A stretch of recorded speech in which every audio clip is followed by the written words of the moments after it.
to New World Next Week. I'm James Corbett of CorbettReport.com. And I'm James Evan Pilato of MediaMonarchy.com. I'm sure you'll not be surprised at the significant volume of anti-immigrant content. We've got that story, plus carbon dioxide isn't a danger anymore. But first, on episode 600 of New World Next Week, $10 billion 10-year U.S. Army contract elevates Palantir to defense contracting royalty. Grabbing this from the Register, but I don't think they use the word boffins at all. There are no official criteria for what constitutes membership in the upper echelon of the U.S. military-industrial complex, but a $10 billion deal that consolidates dozens of contracts under a single blanket purchase agreement sure makes it seem like Palantir has earned entry. The U.S. Army announced that rather than continue to buy Palantir products on one of 75 different contracts the branch has with the data analytics software company, it's awarding a 10-year enterprise agreement, EA, with the aforementioned cap of $10 billion. Like a standard blanket purchase agreement, the deal allows the Army to buy what it needs from Palantir over the course of a decade. It doesn't appear that the Army is awarding Palantir any new contracts based on the press release or a procurement notice published about the contract back in May. According to that document, the Army had figured out that it's doing so much business with Palantir over so many separate procurement actions that it's wasting a lot of time and money. That's Doge in action. With 75 active contracts between the Army and Palantir, it's nearly impossible to track down exactly what the Army is using from Palantir, though the Register does have some ideas. Palantir won its first major defense contract from the Army way back in 2019 when it scored $800 million to work on new battlefield intelligence software for the branch. Beyond the Army and the DoD, Palantir has also worked with the beloved folks at U.S. immigration officials to develop deportation software, and at the IRS to help track with new software initiatives, and even at U.S. mortgage-backed broker Fannie Too Big to Fail May, where the company's code had been put to use detecting fraud from you pores trying to get ahead. This latest contract will likely do little to assuage conspiracy-minded fears that Palantir is gobbling up and monetizing government data for the benefit of Trump and a coterie of right-wing billionaires. Remember, when one team comes into power, the opposition wakes up after their sleepy slumber of 4 to 8 years, and those people on that team then go nighty-night. In related geopolitical warmongering weapon sales news, bombshell, India officially rejects crash-prone made-in-America F-35 for the much better made-in-Russia Su-57. Delhi defense procurements from U.S. at a standstill. And in related news, James, I had to throw this one in, discussed it very briefly on my Morning Monarchy because I had never heard of them, and we obviously need to put their name on the list. It's not Blackwater, it's not Wagner. Americans in Gaza are 100% mercenaries, and they're working for a place called UG Solutions. Now, that's a great generic name that doesn't bring up any misgivings in my mind, right, James? Yeah, what could it be? UG? I don't know. It sounds like UMG or something. Who knows? But yeah, you're right. That's a new one. Right, sure. It's a new one to me. I had never heard of them before, so it's good to put them on the list because, yes, these mercenaries have the habit of changing names every few years. But it's the same idea, it's the same concept, and let's never forget where the mercenaryization of the U.S. military stemmed from. It was Dick Cheney, as defense secretary under Bush 1, started a study group in the Pentagon. Should we use more mercenaries and contractors? The answer came in, yes, we should. Then he went to become vice president of Halliburton. CEO of Halliburton, whatever he was, for several years in the Clinton years, and then he came back as vice president under Bush 2 and reaped all the rewards of the wars that he was creating through the company that he was heading. That is the revolving door. That's how it works. That's where all of that came from. I think it really is a geopolitical bombshell story, that India story. It says a lot about the state of the world, including the F-35 jalopy, which is accident-prone. More accidents happening recently, as documented in that article. And also Russia's interesting offer to not just offer the Su-57, but the source code of the systems on the Su-57 to India as a way to sweeten the pot on that deal, which... that's pretty unprecedented. I don't think any other country sells not only their weapon systems or their fighter jets, but the source code. Because you got to think the U.S. is going to get that one way or another. Maybe they already have it, so maybe Russia isn't particularly concerned about that. But at any rate, that's a pretty important deal, and says something about how, I mean, U.S. has completely pivoted towards India as the bulwark against China in their growing Cold War 2.0 boogeyman. Asia Pacific. No, it's Indo-Pacific, because they really want India to be their proxy in the region. Well, maybe that's not going so well. So that is a pretty big story. But as for the Palantir story, you are right to point out, yeah, this is the Register, as in that UK outfit that talks about science and technology and stuff. Why are they talking about this defense contractor? Well, it's because this is the new face of the military-industrial complex. It's something that I've had cause to note a couple of times already. Not only does this vindicate those of us who have been talking about Peter Thiel and his control over this Trump 2.0 administration since before Trump got selected into office.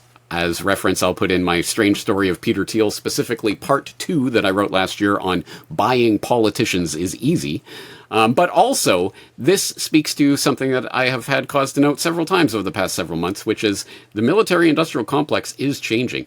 Boeing, Lockheed, Northrop Grumman, those are the old fuddy-duddy military-industrial complex. Now it's Palantir and Anduril and companies like that. And in fact, I've just noted a couple of days ago, I saw of the top 20 companies in the world by valuation, I think Anduril is on that top 20 list now.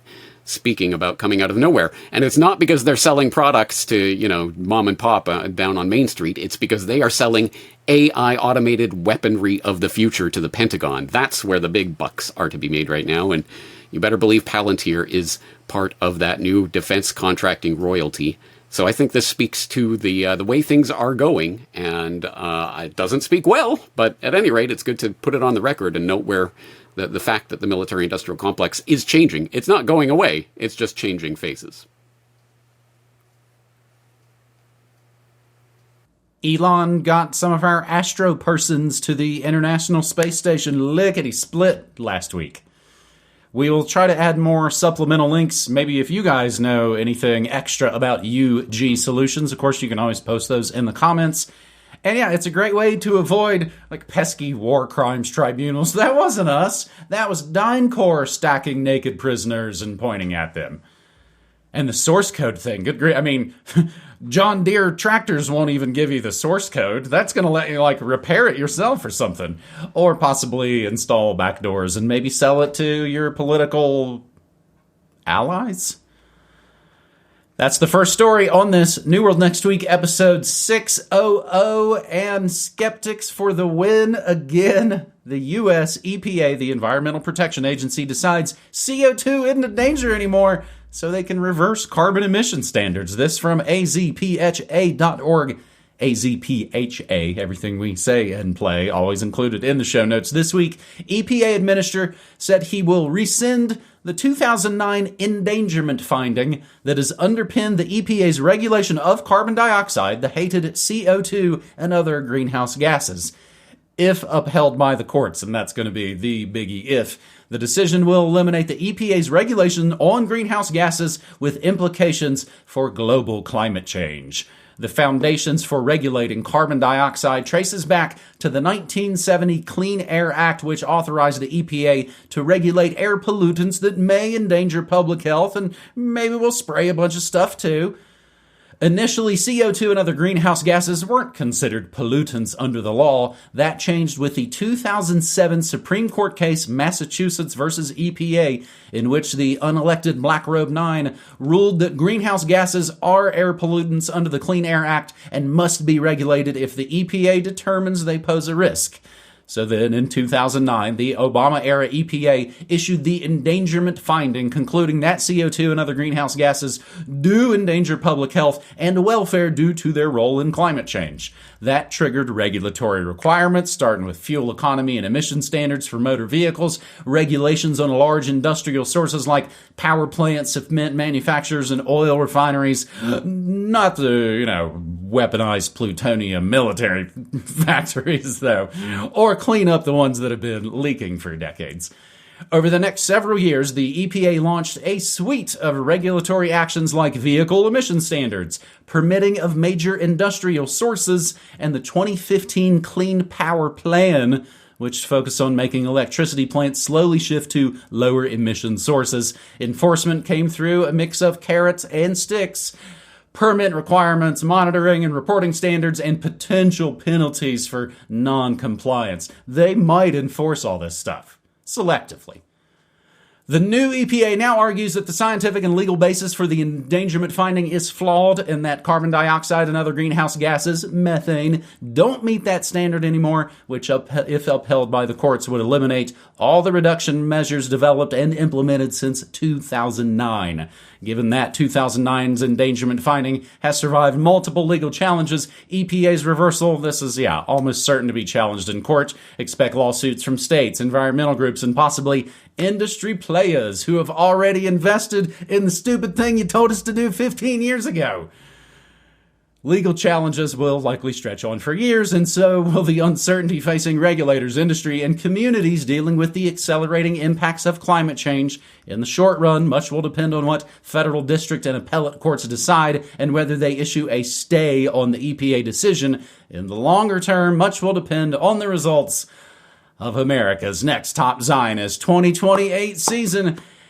And I forgot to include, I do have it, I believe, in some of my related notes here, James, from What's Up With That? Skeptics win. Endangerment finding axed. Truth finally prevails in the climate wars. And we do have the full press conference linked up for you. EPA announces major environmental policy change. And yes, top UN court says countries can sue each other over climate change. So if this first part goes through, you can bet your booty the second part is going to go through. Each of them, of course, have very shaky legal standings. But in actual environmental catastrophe news, Israeli forces demolish seed unit of Hebron. James? Interesting story here. And James, I guess I could search for the gray lining of this silver cloud and point out, well, why are they easing up on these regulations? Maybe it's to provide more of that dirty, dirty, wonderful coal energy to help supplement the energy grid as the AI overlords start snarfing up more and more of the electricity. But I won't do that. Whatever the reason or the bigger strategy behind this, at the very least, it is good to get rid of this stupid regulation. Because at the very, very least, I'm just going off the top of my head here. I didn't look it up, but I think a couple of decades ago, wasn't it John McCain and Nancy Pelosi or something were running ads together side by side talking about the threat of climate change. Look, it's a bipartisan issue. Everyone knows that the world is going to hell in a handbasket because you're breathing out, you horrible humans, you. To the extent that we can problematize that simplistic equation and realize that no, CO2 is not the scourge of the world. In fact, it is a life-giving, incredibly important part of the photosynthesis that is part of the greening of the Earth, the incredible greening of the Earth that we've seen over the past few decades in the exact time of the rising CO2 levels. So this is actually a good thing. So I think that's good. However, maybe we are burying the lead with that story that we're sourcing from the BBC there about the ICJ ruling that countries can now sue each other over climate change and, oh, you guys weren't doing enough. And as they were at pains to point out in that ruling, it's not just, of course you have legal obligations under the Paris Agreement, but it's not just the people under the Paris Agreement. It's every country has an obligation. Now, there's no actual legally binding thing here. The ICJ doesn't have that kind of jurisdiction, but it is an important ruling that sets precedent and will allow countries to start trying to sue each other, etc. So, yay! Maybe that is the new stick that they are going to try to wield in this fight. But all of this puts me in mind of an interesting conversation that I'm sure everyone in my audience has forgotten about. But I had a conversation in 2012 with a philosopher of science called Jerome Rivetz, and we talked about the concept of philosophy of science, but specifically science in times of crisis and emergency and times when the stakes are high and the uncertainty is high. Of necessity, science becomes a political act. It becomes a political thing, a football that is played. It is not about pure scientists floating around on clouds, just observing reality. No, it becomes a political act to engage in science. And for people who need to wrap their heads around that, I will throw that link flashback into the show notes. I hope people will check out that conversation. The first lawsuits are going to be from the art-hating Greta kids that glue themselves to paintings, because I hear that stops global warming or something. James, I always play an hour of old-time radio every day on my Monarchy radio stream at MediaMonarchy.com/listen. And play it on Wednesdays. We're shooting this. It's a Wednesday to me right now. That's Food World Order, so it's food, health, environment news. And I play lots of country music, so I play cowboy radio episodes. I started playing episodes of Have Gun, Will Travel. And it's from 1958, and one of the episodes I played today was called No Visitors, a.k.a. typhoid fever. The whole town is flipping out. Those two people have typhoid. Get out of here. We'll let you die in the streets. We don't care. Oh, wait, it was the measles. So even put in today's light of, oh my God, no, it was the measles. That's even worse. James, maybe, I can't help myself sometimes, but give the powers that shouldn't be great ideas. Yeah, I get tired of waiting around for them being so slow sometimes. Maybe they should make AI videos of all of those dead Greta kids that are all dead from climate change, and they could interview them about how they died. Or somebody should make a meme of West Virginia coal miners working their asses off to power our memes that show coal miners working to power our memes of... You see the repeats there. Our third and final story, James. We'll see if the sigh comes or not. Labor's plot to silence migrant hotel critics. Emails reveal Whitehall spy unit complaining to tech firms about content mentioning asylum seekers. Please keep in your mind Brandon working with the tech companies here during COOF. And we wonder, wait, this political asylum or climate asylum? Which kind? A secretive Whitehall spy unit, they put quotes in spy every time, has been used by the UK government to target social media posts criticizing migrant hotels and two-tier policing. The Telegraph, I believe, exclusively revealed that officials working for Peter Kyle, the technology secretary, have flagged videos with concerning narratives to social media giants, including TikTok, warning that they were exacerbating tensions on the streets. Emails recovered by a U.S. congressional committee show that civil servants have complained to tech firms about content mentioning asylum seekers, immigration, and two-tier policing. There's a lot of euphemisms there, two-tier policing. The dossier has emerged as ministers battle claims that the UK is censoring social media with the Online Safety Act, including allies of US President Trump. The disclosure reveals that members of the government's National Security and Online Information Team, NSOIT, I'm not sure if there's a pronunciation way to that word, complained about a series of posts that were critical of mass migration and asylum hotels that don't exist, you crazy conspiracy theorists. They don't have prepaid debit cards either. You're all liars, except we're freaking out about you finding out. Critical of mass migration and asylum hotels in August last year during the Southport riots. The team, based in the Department for Science, Innovation, and Technology, previously known as the Counter Disinformation Unit, but we changed its name to some happy-clappy Democrat-sounding bullcrap, and was used during the COVID pandemic to monitor anti-lockdown campaigners. Again, isn't that... It's the Department of Science. Counter disinfo. It's still the same pig boot on your throat. Calm down. The row over the hotels exploded again earlier this month when demonstrations broke out at a hotel in Epping after a migrant just tried to kiss a little kid. Angela Rayner, the deputy prime minister, has told the cabinet the government must take concerns about migration seriously and do more to alleviate them. However, one post flagged by the government unit with urgency included a photograph of a rejected Freedom of Information request about the location of asylum hotels and a reference to asylum seekers as undocumented fighting-age males. The emails were sent on August 3rd and 4th last year. So I guess, James, it's they let these out for their one-year birthday. Last year was also the worst weekend of the riots when protesters attacked asylum hotels across the UK. The government's private exchange with TikTok came days before Elon Musk, the tech billionaire owner of X and former ally of Trump, criticized two-tier Keir. The phrase immediately echoed by Nigel Farage, warning that police had created the sense of injustice. In another email the same weekend, officials warned TikTok that users were posting about two-tier policing at Southport rallies amid accusations that lowercase white protesters had been treated more harshly by the police than ethnic minorities. Because that then makes it okay.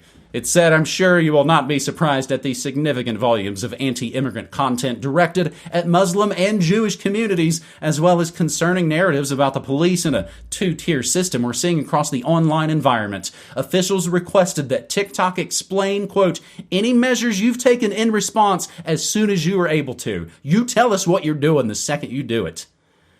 Mr. Jordan, not previously mentioned in this article, I maybe edited that part out, said labor ministers had censored posts that were critical of the government's policy on asylum, warning critics of Sir Keir to watch out. He said, in recent years, UK citizens have become increasingly fed up with the double standard in the UK. Mean tweets get you a longer prison sentence than many violent offenses. The Americans are calling this out for them. We really owe them a lot. Protests target Canary Wharf as police enforce Public Order Act at asylum hotels. This is all still going on right now. And essentially boiled down, as my West Virginia coal miners work hard to give us more memes for the memes war, boiled down, police, help, we've got a very violent burglar. Oh, you're too busy? Don't worry, love. I'm just complaining about on migrants online. The police will be here any second now. James, we laugh to not cry. I always appreciate the British accent as well. But I laugh to not cry. There's so many things to be concerned about with a story like this, isn't there? Including, of course, how the never-ending illegal wars of aggression in the Middle East create the crises that then create the flood of migration that then is used and weaponized against various European and other countries. And then, of course, the population is gaslit by their own government. It's not happening. It doesn't matter. Who cares? You're all crazy. And so one can understand how that eventuates into some significant protests. And how do they deal with this? To me, the real bright, bold headline from this is the National Security and Online Information Team. National Security, Online Information. Those are, of course, wedded, because we are living in the era in which everything of significance is online, and they want your data. They want to control your digital life. They want to control who you talk to and when and in what context and what you are and aren't allowed to say, because that is the game for all the marbles. Total societal control. And I think that speaks to a number of things, but perhaps the most important, and I will underline this again, not for the first time, not for the last time, I will continue to underline this, things like this, and the fact that a national security and online information team exists and that they are actively monitoring and trying to control social media conversations, once again, means that it does matter what you say. It does matter what you think. They are actually scared of you actually going out there and informing and organizing with others. They are actively spending their time and resources to combat that threat because it makes a difference. So do not listen to the black pill doomsayers who say nothing matters. It's all a New World Order script. They control everything. No, they do not. When you believe that and you just give in, oh, nothing I do matters, then they win. So no, do not believe that enemy propaganda. Do not internalize it. What you say and what you think does make a difference. They show that with their actions. So continue speaking and thinking freely, and unless and until they stop you from doing that, we are winning. Imagine if 9/11 Truth had been able to stop the 7 wars Bush and Obama started 20 years ago now. Might have a lot less asylum seekers seeking to be used as a cudgel to divide and conquer. And really, again, to quote I always got to quote War Games that the smartest move is to not play. And when I say that, I mean playing it in their way, using their platforms, standing in their free speech zones. All those other old ways, just as you were saying, the military-industrial complex has changed. So has your ways to fight the New World Order. Screaming and yelling and bullhorning ain't gonna do it anymore. I heard discussions last night in my chat, James. You know, Mark Passio over in Pennsylvania. We've got monarchy friends who work with him pretty much every week. He's not really making work to wake up the normie. He's working with people who are already awake and activated and are ready to actually make what I would say be more substantive changes than griping with your sister-in-law on Facebook. I don't need the New World Next Week sigh. I don't feel completely depressed about all of that. There's positivity, James. And that is New World Next Week, episode 600. Ladies and gentlemen, we have been doing New World Next Week for 15 years. Our separate work combined creates to over 30 years of fear-free, ad-free work. You've never seen any advertisements on our work that we placed there. It's all been given away for free. Every single bit of it to you over our last, again, combined 30-some years. And now, while you can't get classic Corber Report logo shirts at newworldnextweek.com anymore, unless we might have a damaged one by one of the cats here, James, when it was being modeled on the mannequin. We do talk about sometimes having a little, busted toys sale for the New World Next Week store. There were some USB drives a couple years back that weren't up to our standards that still have all the data upon them. We might do a little crazy blowout sale one of these days and maybe move a bit of that product. That is at newworldnextweek.com. Corber Report DVDs, USBs, Monarchy music mixes, and radio plays. And James had just was hitting me the other day. Oh, it's time to play the annual Media Monarchy production of The Octopus. So I'll probably have to do that later this weekend. The Casolaro Deathiversary, of course, coming up this weekend. James, did you see, not to keep going, Les Wexner's going to buy Obama's awesome Martha's Vineyard pad? You know, where his chef died in like an inch of water. Weird. Wow. Yeah. So Les Wexner, who I thought didn't have any money, since the whole Victoria's Secret thing fell apart, it really made me want to reach out to Whitney Webb and see what on earth is going on. If you want to know what's going on, I play the exclusive audio of these New World Next Week episodes before they are published. Only me, Brock, and Corbett have heard them. I play them after my morning monarchy Thursday mornings. That is around 10 a.m. Mountain Time at MediaMonarchy.com/listen. And James, is my 20th anniversary of Media Monarchy approaches. Like I said, been online since September 11th, 2005. If I could put it out to people in some ways that, and you know this, you could agree, Media Monarchy can kind of be your one-stop shop. If you feel like you're schlepping around doing a bunch of time-waster crap on the internet, arguing with your sister-in-law, as mentioned earlier, Media Monarchy has your news, has your music, has your friends, has your DIY, has some TV at night. It pretty much has all the things you run around into other places, all essentially in a fear-free, ad-free, hopefully usually bully-free membership community, James. And that is all at MediaMonarchy.com/join. Again, I kind of think that work is the thing that's worth the membership payment. So you get in and you get to hang out with other people.